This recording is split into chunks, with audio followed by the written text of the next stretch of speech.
Bien, acá, otro tema importante en materia del derecho procesal es esto que está acá. Los presupuestos de una jurisdicción constitucional.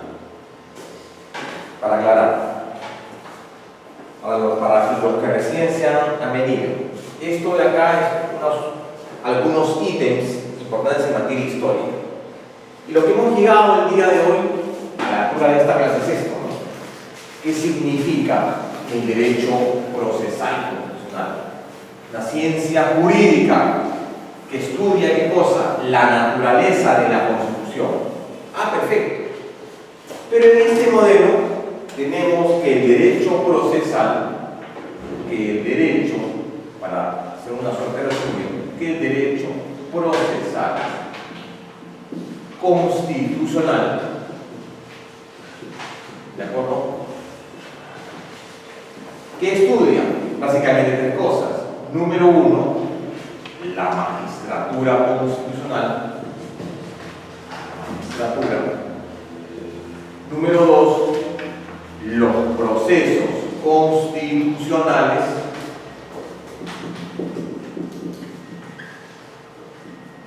Y número tres, la acción. ¿De acuerdo? Eso es. El derecho constitucional, digamos, en doctrina tiene estos tres contenidos: magistratura constitucional, funcionamiento y organización del Poder Judicial, del Tribunal Constitucional, las distintas relaciones entre ambos, ¿no? Los conflictos. El segundo, los llamados procesos constitucionales de la libertad de los orgánicos. Y en tercer lugar, la acción. Cuando digo acción, me refiero a la capacidad originaria de una situación de una debida legitimación. ¿Para qué? Para postular, para demandar temas eminentemente procesales. Ah, y el otro tema es este de acá, ¿no? Eso olvidado. La llamada, que también se conoce, algunos lo conocen así como la llamada jurisdicción constitucional, que es el tema, digamos, más importante. Presupuestos para la existencia de una jurisdicción constitucional, en clara alusión al modelo, ¿no? Jurisdicción constitucional concentrada, jurisdicción constitucional difusa. Lo que nos interesa el día de hoy, ¿qué cosa es? La jurisdicción concentrada del Tribunal Constitucional, ¿no? O sea, lo que nos llama la atención el día de hoy. Lo difuso es el Poder Judicial. Lo concentrado es lo que, digamos, es parte del desarrollo del día de hoy. ¿Qué cosa significa? ¿Qué cosa implica? Una constitución morfológicamente rígida. ¿Qué significa rígida? Que esta carta política tenga por lo menos dos partes: parte de derechos y parte dogmática, parte programática y parte de derechos, organización del Estado y derechos fundamentales. No es posible entender una jurisdicción constitucional únicamente con una parte, donde no haya división en una carta política. Tiene que haber por lo menos estos dos estamentos: parte dogmática y parte programática. La existencia de un órgano con capacidad resolutiva, también importante. porque ¿les parece si prendemos el ventilador? ¿No? Porque la verdad me hace mucho calor. ¿Sí?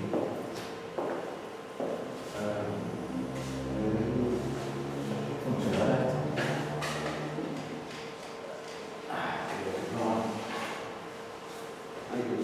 Hay que preguntarles. Entonces les decía, ¿por qué digo existencia de un órgano con capacidad resolutiva? ¿Saben por qué? Porque el día de hoy tenemos la existencia de un llamado Tribunal Constitucional. Comparen este con el Tribunal de Garantías, el antiguo. ¿Cuál es la diferencia de uno y otro? ¿Era la misma? El TGC era un tribunal con características casatorias. Hugo, por favor, para que me prendas el ventilador. Un poco nomás, porque espero que no suene mucho.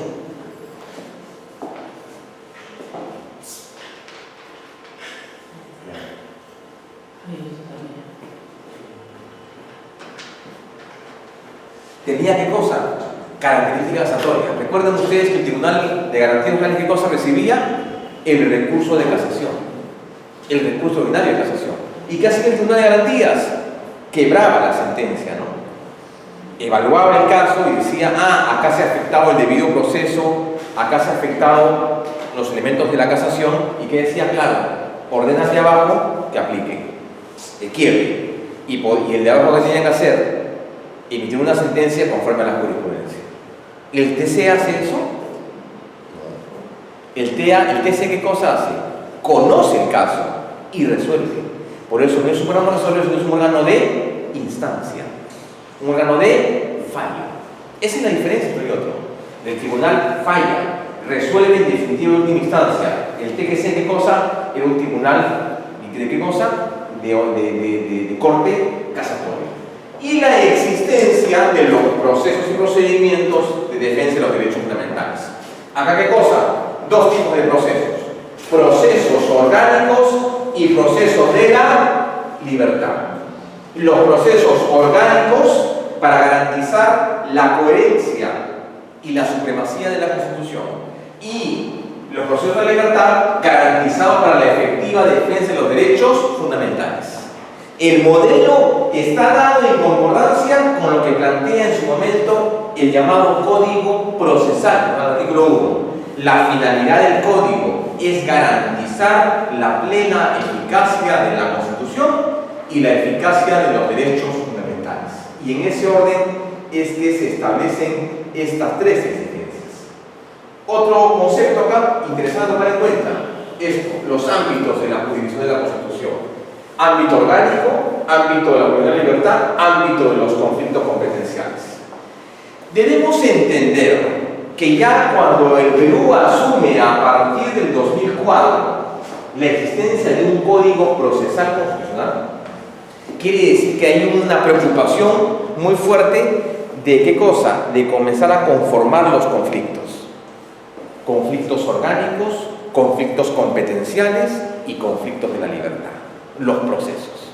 Antes, señores, no se hablaba absolutamente nada de eso. La ley anterior, la ley 23.506, no hablaba absolutamente nada de eso. La ley hablaba únicamente de aspectos muy generales. El Código Procesal hace una clara distinción en estos. El elemento orgánico, ¿cuál es? Garantizar qué cosa, que las normas que conforman la Constitución, que las normas que se emiten en un sistema jurídico sean compatibles con la Constitución. Para ello crea un mecanismo, ¿cómo se llama? La acción de inconstitucionalidad. Acá se trata de los procesos de la libertad, habeas corpus, amparo, habeas de cumplimiento. Y acá, conflicto competencial, para que cada órgano del Estado pueda garantizar la competencia y la función. Competencia en su ley orgánica, función en el texto de la Constitución, para garantizar un correcto ejercicio de los distintos estamentos del Estado. El Código, yo creo que ha traído esa propuesta interesante, estos ámbitos distintos de la jurisdicción constitucional. Bien, avancemos un poco. Esto debe estar. Breve distinción entre los dos grandes modelos de la jurisdicción. Me refiero ¿a qué? Al llamado control concentrado y en segundo lugar al llamado control difuso. Vamos a entrar en un terreno bien delicado en el cual no necesariamente hay acuerdos. El modelo del control concentrado y el modelo del control difuso. El modelo difuso. Mejor lo planteamos así, un lado al otro, me parece. Mejor. Acá está el modelo concentrado. Y aquí está, ¿qué cosa? El difuso. ¿De acuerdo? Ahí está. Tenemos las dos características. Primer término. ¿Qué significa este modelo de control difuso? ¿Qué supone? ¿Qué supone el control difuso, el control concentrado?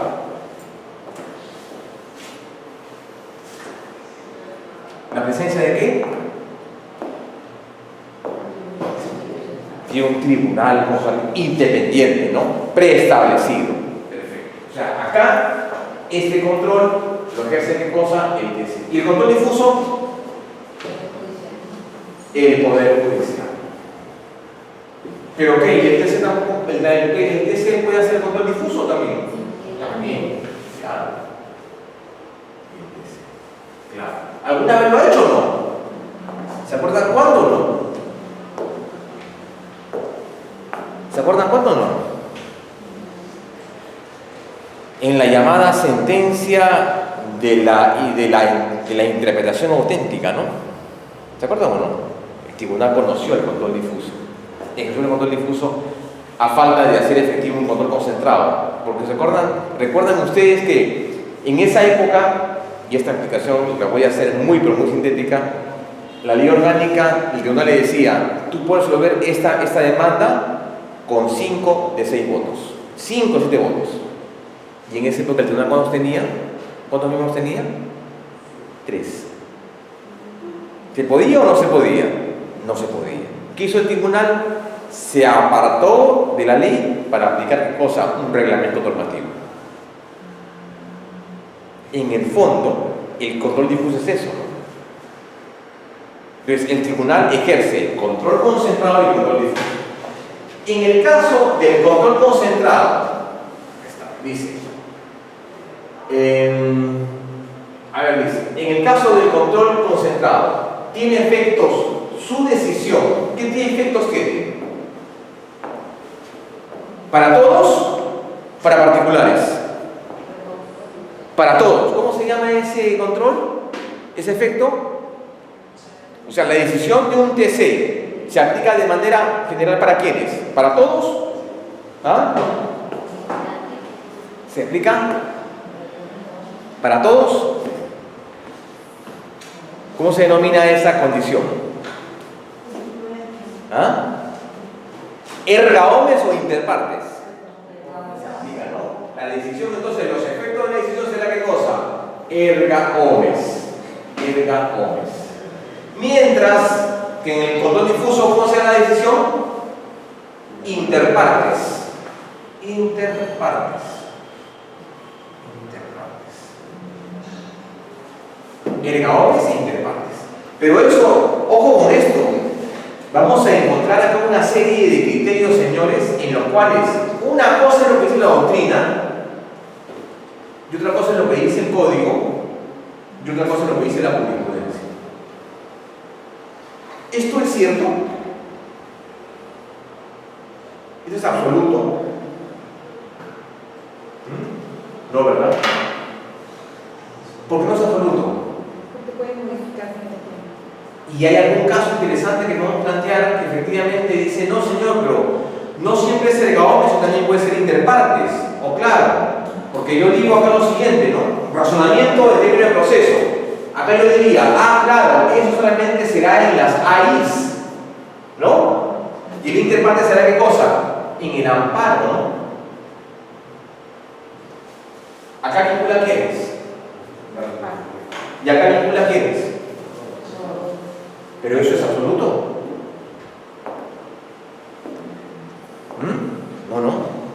No siempre. Hay un criterio interesante que uno le ha dicho, bueno, entonces, claro, o sea, el erga omnes es para el control concentrado y el interparte es para el difuso. ¿Y cómo hacemos para garantizar la eficacia de uno con respecto al otro? O sea, en un proceso de amparo puede ser general para todos y una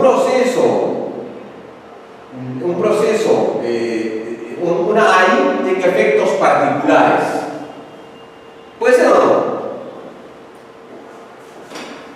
¿Saben cómo se llama esa institución procesal? Se llama el estado de cosas constitucionales. ¿Cómo se llama? Estado de cosas constitucionales. Es una técnica en virtud de la cual dice, se van a desarrollar y aplicar los efectos, se van a cambiar los efectos erga omnes a interpartes e interpartes a erga omnes. Un ejemplo muy simple que nos da la jurisprudencia. Hay varios ejemplos, solamente voy a dar uno. Hay un caso, un expediente interesante que lo estoy dejando también acá para que lo vean ustedes. Es el famoso caso del perro guía en la jurisprudencia del TC. Este caso es un caso en el que un señor que era invidente pretendía ingresar a Plaza Vea, que está en el óvalo al final de la Benavides, ¿no? Hay un óvalo, ¿cómo se llama ese óvalo? El óvalo, el que está en la Benavides con la avenida Aviación, Y. Entonces, este señor pretendía ingresar al Plaza Vea con un perro, porque era invidente. Entonces, había en la puerta un letrero que decía prohibido ingresar con animales. Entonces, al señor se le impide el ingreso a Plaza Vea. Esto motiva que una ONG, Jenny Cosar Camacho, plantee un amparo para garantizar los derechos de acceso y de no discriminación con respecto al señor. Resulta que el tribunal emite su sentencia. Pero cuando el tribunal emite la sentencia dice, ojo, la sentencia solamente es para él. ¿Sí? Y la sentencia solamente será para garantizar el acceso de él a Plaza Vea. ¿De qué? De ese sitio. O sea, es el único Plaza Vea. Entonces, era necesario ¿qué cosa? Por lo menos que ampliar los efectos de la decisión y decir, señor, no solamente él, sino cualquiera que se vea restringido sus derechos. Metro, Plaza Vea, París, lo que sea. ¿No? Entonces, parece que qué cosa, esto que se llama la técnica del estado de cosas constitucionales. ¿De acuerdo? Esa es la técnica. Erga omnes inter partes. ¿Qué más? Acá. Efectos de la sentencia. Acá dice, ¿no? Es incidental. Acá que dice que es general. Por estas razones, erga omnes inter partes, incidental, general. Con respecto al efecto de la decisión, ya no a las partes, yo diría qué cosa acá es. ¿Qué efectos tendría? Derogatorios, anulatorios, inaplicatorios. En el caso de un control concentrado, ¿qué será? Tendrá efectos ¿qué cosa? Derogatorios. La norma ¿qué cosa? Se expulsa del ordenamiento. ¿Acá qué se hace? Se inaplica. ¿De acuerdo? Acá se inaplica, acá se deroga. La inaplicación es una condición especial por la cual yo suspendo temporalmente los efectos de una norma, es decir, durante determinado tiempo y bajo determinada condición, la norma es válida. ¿Es inválida para quién? Para el recurrente. ¿Quiere decir qué cosa? Interpartes. Sin embargo, la norma sigue vigente. Efectos interpartes. ¿De acuerdo? Con respecto a esto, voy a zanjar en términos jurisprudenciales un aspecto que me parece muy problemático, es este, ¿no? La sentencia Consorcio Requena S.A., uno de los últimos precedentes vinculantes que ha planteado el tribunal, ha dicho a la fecha que los únicos que pueden ejercer el control difuso, ¿quiénes son? El TC y el Poder Judicial. ¿De acuerdo? La sentencia anterior, el precedente anterior, la sentencia 3741, Hernando Salazar de Arbenquén, ¿qué planteaba? Anterior. Los que pueden ejercer el control difuso, ¿quiénes son? TC, Poder Judicial y Tribunales Administrativos. Esto a la fecha, señores, ha sido derogado por la sentencia Consorcio Requena S.A. ¿Qué ha dicho? Ha derogado el precedente anterior, diciendo que a la fecha quienes ejercen el control difuso, ¿quiénes son? El TC y el Poder Judicial. Nada más. ¿De acuerdo? Nada más. Bien. Aquí está el control concentrado, haciendo una breve mención de esto. Instancia única, última y definitiva. Control principal, no es necesario un juicio causa.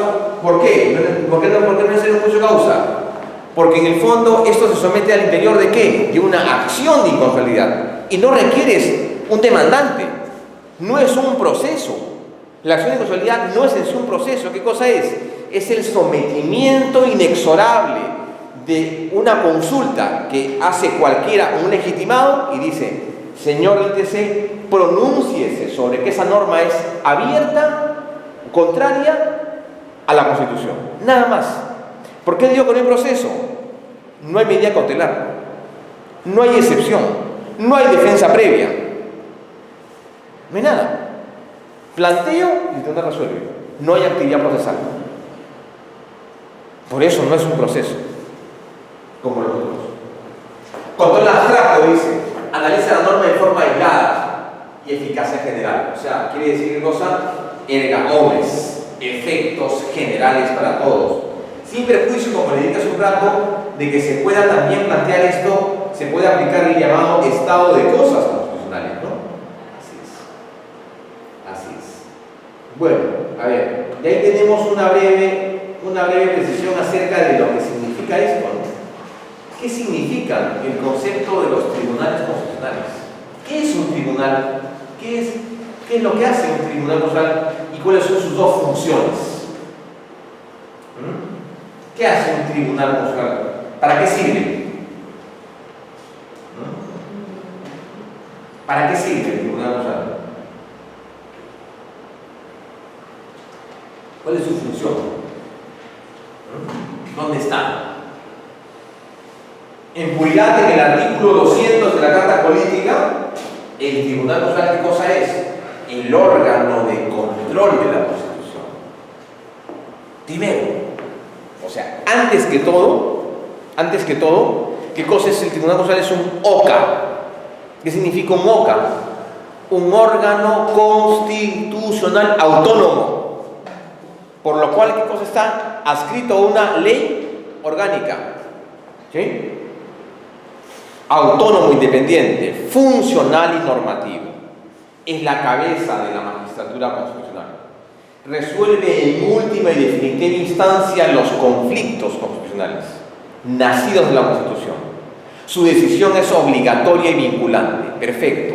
Pero esta labor tiene dos grandes extremos. ¿Cuál es el primer extremo? ¿Cuál es el primer extremo? En términos exactamente del artículo 200 de la Constitución. No es el supremo intérprete, no mucho menos. La primera función de un TC, ¿cuál es?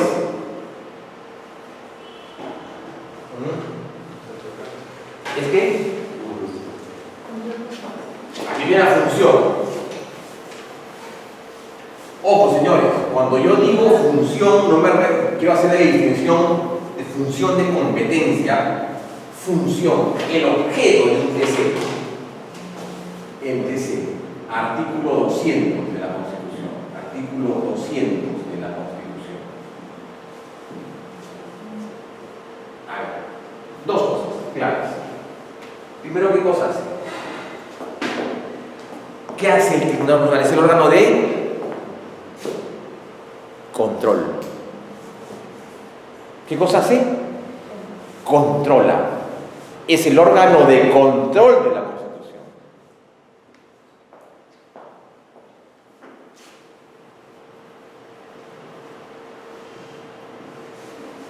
¿Qué significa control en términos constitucionales?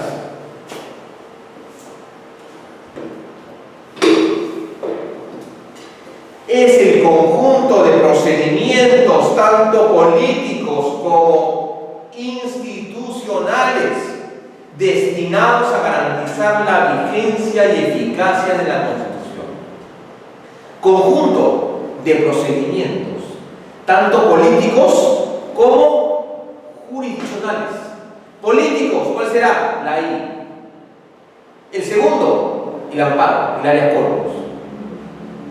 ¿Es un ente político o no? Por supuesto.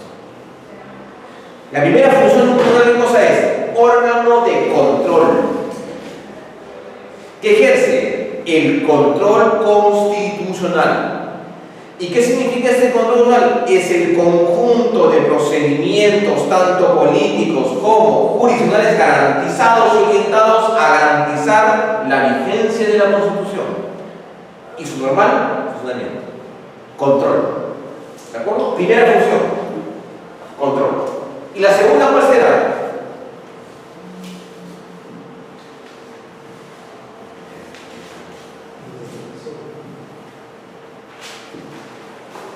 Interpretar. Esa es la segunda función. ¿Y qué significa en términos, digamos así, precisos, interpretar? No será cualquier interpretación, ¿no? Porque hay interpretaciones tópicas, hermenéuticas, históricas, legislativas, interpretación exegética. ¿Qué interpretación realiza? La llamada interpretación constitucional. ¿Y qué significa? ¿Dónde está definida? Sentencia Lizama Puelles, Pedro Andrés Lizama Puelles. La interpretación, ¿qué cosa es? Es aquella fórmula de ir de lo general a lo específico.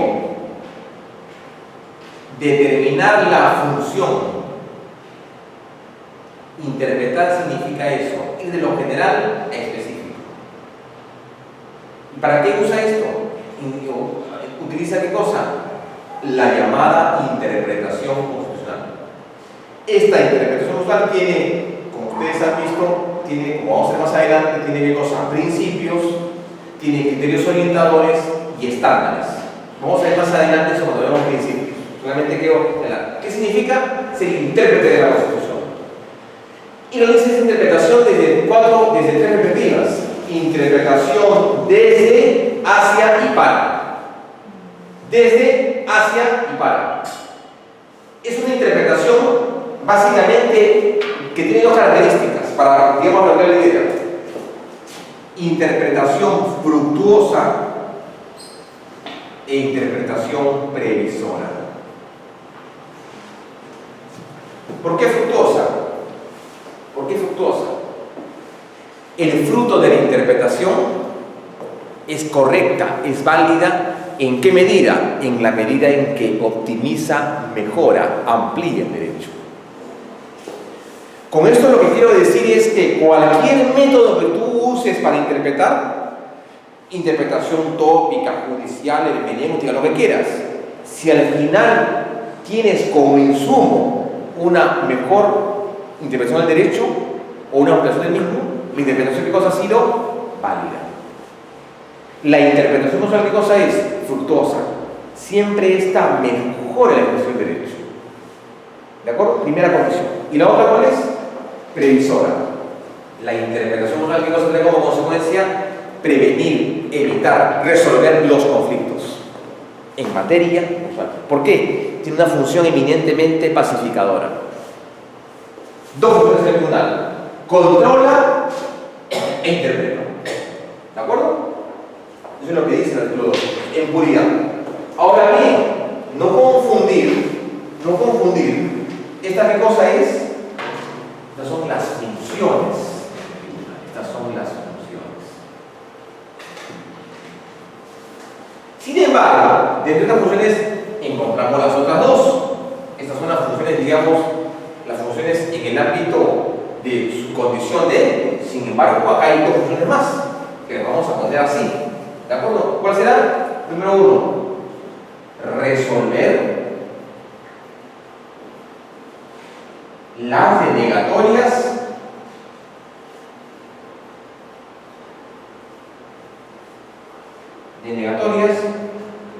de los procesos de la libertad. Ahorita vamos a explicar. Número 1, en segundo lugar es conocer en última y definitiva instancia los procesos orgánicos.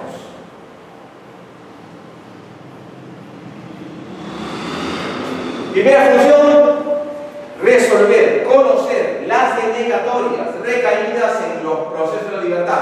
habeas corpus, amparo, hasta ahí, cumplimiento. Segundo lugar, conocer en última y definitiva instancia los procesos de cosa orgánicos. Eso es lo que hace un tribunal.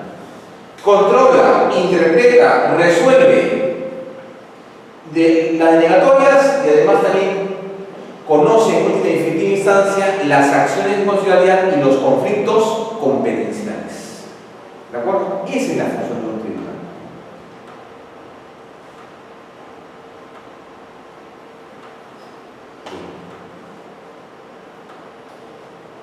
Brevemente, antes de entrar al intermedio. Yo podría desarrollar esto de manera mucho más amplia, pero lamentablemente me han dado un sílabo muy denso, señores. Muy denso. Autonomía. ¿Qué significa la autonomía procesal? Siempre cuando tenemos estas sesiones, yo, digamos, preciso, a modo de ejemplo, lo siguiente, ¿no?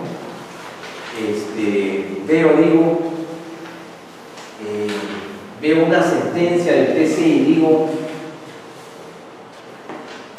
como un lector, digamos, acucioso, le digo, ¿y esta institución de dónde me la han sacado?